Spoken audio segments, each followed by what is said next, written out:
Before we begin, don't forget to subscribe, like, and share to keep making horror stories. Thank you very much. Let's start the story. The scorching heat made it unbearable to walk around with my backpack, so I decided to explore the motel at night. It was easy to get to, no fences or security to deal with. I parked by the roadside and walked over. The back of the motel had a deep pool covered in graffiti. I shone my flashlight at the motel and noticed that many upstairs rooms had doors that were slightly open or completely shattered. It looked eerie but expected for an abandoned place. Part of the motel seemed to have been burned down. As I walked around, the silence of the night was only broken by the sound of my shoes crunching on debris. Suddenly, my blood ran cold when I heard a female voice nearby. My first instinct was to hide, so I ran to a ground-level room and turned off my flashlight. After a minute of silence, I turned my flashlight back on and explored the room. The walls were covered in graffiti, and there was an old dresser and a dirty mattress on the floor. I doubted homeless people stayed here because it was so far from civilization. I continued exploring the motel, peeking into rooms on the ground floor. Each was filled with old furniture and graffiti. Suddenly, I heard a crashing sound from above, like something had fallen. I pointed my flashlight up and decided to investigate. I went upstairs and peeked into the rooms. They were all similar, with debris and old furniture. As I walked further, I heard a consistent banging sound, like someone hitting a wall every 2 seconds. I approached the room, and the banging stopped. I announced myself, saying I was just an explorer and meant no harm. With my flashlight off, I peeked inside. In the pitch darkness, I was 50% sure I saw the shape of a person by the back wall. The room smelled awful, like feces. I turned my flashlight on, carefully pointing it at the floor first. Then I slowly raised it, revealing 2 pale feet approaching me quickly. I saw a woman with a bloodied forehead and yellow muck on her mouth. It was a nightmare sight. I bolted out of there, hearing her scream as she chased after me. I ran back to my car and wasn't followed. I called my friend George, who also explored abandoned places. We figured the banging was the woman hitting her head on the wall. I debated calling the police, but George advised against it since I'd be admitting to trespassing. I tried finding a payphone to call anonymously, but they were a thing of the past. Instead, I called the non-emergency number, vaguely reporting the woman, and then left the area. A few years ago, my family moved to escape drama. While my parents were house hunting, I took a road trip with friends to Bryce Hospital, a supposedly haunted psychiatric facility. We left at 11 p.m., arriving around 2:43 a.m. The building was immense and decayed, with pentagrams spray-painted on the walls. We climbed a ladder to the roof and saw a phone light that quickly disappeared. Feeling uneasy, I wandered into another room with old mattresses and more graffiti. We decided to check out the basement, struggling with the smashed stairs. Catching our breath at the bottom, we heard a voice. My cousin shone his light, revealing a man squatting against the wall. As my cousin backed away, the man turned and let out wild screams, running towards us. We fled, eventually climbing out of a window and running through the woods. We lost the man, but ended up going the wrong way for an hour. When we found the building again, the man reappeared and threw a rock at my friend. We sprinted to the car, locking the doors just in time. In the countryside of Georgia, when I was 15, my brother Seb and I explored an abandoned house. As we walked down an overgrown road, a woman appeared behind us. She kept getting closer, smiling and making creepy comments. We hurried to the house, which was deteriorating and had broken windows. Inside, it was still furnished with rotting food in the fridge. We explored the basement, hearing a noise from upstairs but dismissing it as the house settling. Upstairs, we found a bedroom with old clothes. Seb then saw the woman standing in another room, still smiling. She asked if we wanted to see what was behind her back. Seb screamed and we ran out of the house, not stopping until we reached the car. The whole ride home, we couldn't stop wondering who she was and what she was holding behind her back. Rachel had always thrown the best birthday parties. Her house, an old Victorian mansion inherited from her grandmother, was the perfect setting for any celebration. This year, her 16th birthday, she decided to make it a night to remember. The theme, a vintage masquerade ball. Little did she know, it would be unforgettable for reasons far beyond her imagination. The invitations were sent out weeks in advance. Each one was a delicate, handcrafted card with intricate designs and a mysterious poem. "Come dressed in your best, but beware of the guest, who arrives unannounced, for he's not like the rest."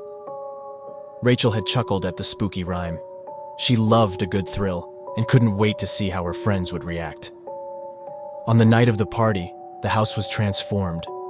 Candles flickered in every corner, casting eerie shadows on the walls. The air was thick with the scent of roses and something faintly metallic. As the clock struck 8, the guests began to arrive, each one more elaborately dressed than the last. They laughed and danced, their masks glinting in the candlelight. The grand chandelier above the ballroom sparkled, illuminating the room in a soft, golden glow. Rachel, dressed in a stunning crimson gown with a matching mask, felt a sense of pride as she moved through the crowd. Her best friends, Jenna and Mark, were at her side, admiring the decorations. "This is amazing, Rach!" Jenna exclaimed, her eyes wide behind her feathered mask. "You've really outdone yourself!" Rachel smiled, but her attention was drawn to a figure standing near the entrance. He was tall, dressed in a black suit that seemed almost too old-fashioned even for a vintage-themed party. His mask was plain, a simple white that covered his entire face, leaving only his piercing blue eyes visible. "Do you know him?" Mark asked, noticing her stare. "No," Rachel replied, a shiver running down her spine. "I don't." The stranger moved gracefully through the room, greeting no one, yet seeming to know exactly where he was going. Rachel watched as he made his way to the center of the ballroom, where the music suddenly stopped. Silence fell over the crowd. "Good evening," the man said, his voice deep and resonant. "Thank you for inviting me to this splendid celebration." Rachel's heart pounded. She hadn't invited him, she was sure of it. "I would like to present a gift to the birthday girl," he continued, his eyes locking onto Rachel's. "A gift unlike any other." Before anyone could react, he pulled a small ornate box from his pocket and opened it. Inside was a single blood-red rose. He extended it towards Rachel, who took it hesitantly. "Thank you," she whispered, feeling the eyes of her friends on her. The man bowed slightly. "Enjoy your party, Rachel." With that, he turned and walked out, leaving a trail of whispers in his wake. Rachel stared at the rose, its petals almost glowing in the dim light. Something about it felt wrong, but she couldn't put her finger on it. As the night wore on, strange things began to happen. The air grew colder, and the candles flickered more violently, casting ominous shapes on the walls. Guests started to complain of feeling unwell, their faces pale and clammy. Jenna, always the skeptic, laughed it off as too much excitement. "It's just a party, guys! Lighten up!" she said, but even she couldn't deny the growing sense of unease. Midnight approached, and Rachel decided to cut the cake. As she made her way to the dining room, the lights suddenly went out. Darkness enveloped the house, followed by a collective gasp from the guests. "Everyone stay calm," Rachel called out, her voice trembling. She fumbled for her phone, using its light to guide her. As she reached the table, she saw the rose again. It had somehow moved from the ballroom to the center of the cake, its petals now a deep, unnatural black. A cold wind swept through the room, extinguishing her phone's light. Rachel felt a hand on her shoulder and turned to see the stranger from earlier, his blue eyes glowing in the dark. "Your gift," he whispered, his breath icy against her ear. "A night to remember." Suddenly, the room was filled with screams. Shadows leapt from the walls, twisting and contorting into grotesque shapes. Rachel's friends were nowhere to be seen, replaced by ghostly figures in tattered clothing. She felt herself being pulled away, her vision blurring as the world around her dissolved into chaos. When Rachel awoke, she was alone in the ballroom, the first light of dawn filtering through the windows. The house was eerily silent, and the once vibrant decorations were now covered in dust and cobwebs. She stumbled to her feet, calling out for Jenna and Mark, but there was no response. The stranger's words echoed in her mind. A night to remember. She realized with a sinking feeling that he had meant it literally. Her friends, her guests, they were all gone, trapped somewhere beyond her reach. Rachel fled the house, the rose still clutched in her hand. She never spoke of that night again, and the mansion remained abandoned, a silent monument to a birthday party that no one could ever forget. Years later, locals would speak of the cursed house on the hill, where the ghostly laughter of a birthday party could still be heard on the wind. and those brave enough to enter would sometimes find a single blackened rose lying in the dust, a reminder of the night when a simple celebration turned into a nightmare.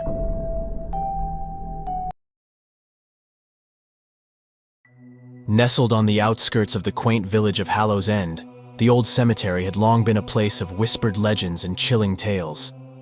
Overgrown with creeping vines and guarded by an imposing wrought iron gate, it exuded an aura of eerie serenity. The villagers spoke of spirits and shadows that wandered among the tombstones, but none dared venture there after dark. None, except for Anna. Anna was a writer, drawn to the supernatural like a moth to a flame. She moved to Hallows End in search of inspiration, and the cemetery quickly captured her imagination.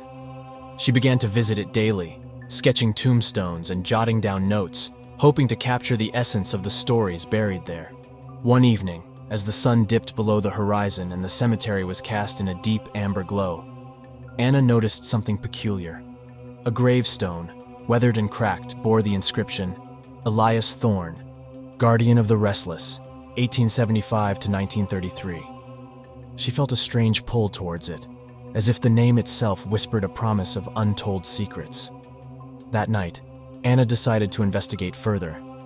Armed with a flashlight and her notebook, she returned to the cemetery under the cloak of darkness. The air was thick with fog, and the only sound was the crunch of her footsteps on the gravel path. She found herself standing before Elias Thorne's grave once more, the words Guardian of the Restless echoing in her mind. As she traced her fingers over the worn letters, a cold gust of wind swept through the cemetery, extinguishing her flashlight. Plunged into darkness, Anna's heart pounded in her chest. She fumbled for her matches and lit one, its small flame casting eerie shadows on the surrounding tombstones. Out of the corner of her eye, Anna saw movement. A figure, tall and gaunt, emerged from the fog, dressed in tattered 19th century clothing. His eyes glowed with an unnatural light, and his expression was one of sorrow and fatigue. He approached slowly, his presence both terrifying and strangely comforting. "Who are you?" Anna managed to whisper, her voice trembling. "I am Elias Thorne," the figure replied, his voice a haunting melody. "Guardian of the Restless. I was appointed to watch over the spirits that dwell here, to ensure they find peace and do not wander into the world of the living." Anna's mind raced with questions, but fear kept her rooted to the spot. "Why have you come to me?" "You disturbed the balance," Elias said, his gaze piercing through the darkness. "By delving into the secrets of this place, you have awakened spirits that should remain dormant." Anna's blood ran cold. She had always dismissed the villagers' warnings as mere superstition, but now she realized the gravity of her actions. "What can I do?" she asked, desperation creeping into her voice. "You must help me restore the balance," Elias said. "There is a ritual, an ancient rite that binds the restless spirits. You must gather items from 3 graves, a piece of iron, a shard of glass, and a lock of hair. These items, once combined, will seal the spirits within their resting places." Anna nodded, determined to rectify her mistake. Elias led her through the cemetery, pointing out the graves where the items could be found. She worked quickly, her hands trembling as she collected the iron from an old wrought iron fence, a shard of glass from a broken lantern, and a lock of hair from a grave marked with a child's name. With the items in hand, Elias guided her to the heart of the cemetery, where a large, ancient tree stood. Its twisted branches seemed to reach out like skeletal fingers. At its base was a stone altar, covered in moss and etched with strange symbols. Elias instructed Anna to place the items on the altar and recite an incantation he provided. As she spoke the words, a chill ran down her spine, and the air around them grew heavy. The ground trembled, and faint whispers filled the air, growing louder with each passing second. Suddenly, a blinding light erupted from the altar, and the whispers ceased. The cemetery fell silent once more, the oppressive atmosphere lifting as the spirits were bound back to their graves. Elias Thorne's form began to fade, his duty fulfilled. "Thank you," he said softly, a hint of a smile touching his lips. "You have restored the balance and ensured the peace of this place. But remember, some secrets are best left undisturbed." With that, Elias vanished into the ether, leaving Anna alone in the moonlit cemetery. She took a deep breath, the weight of the experience settling over her. She had come seeking stories, and she had found one more chilling than she could have ever imagined. Anna returned to her cottage, her mind racing with the night's events. She knew she would write about Elias Thorne in the cemetery, but she also knew she would heed his warning. Some stories were meant to be told, and others were meant to remain buried, much like the spirits she had helped lay to rest.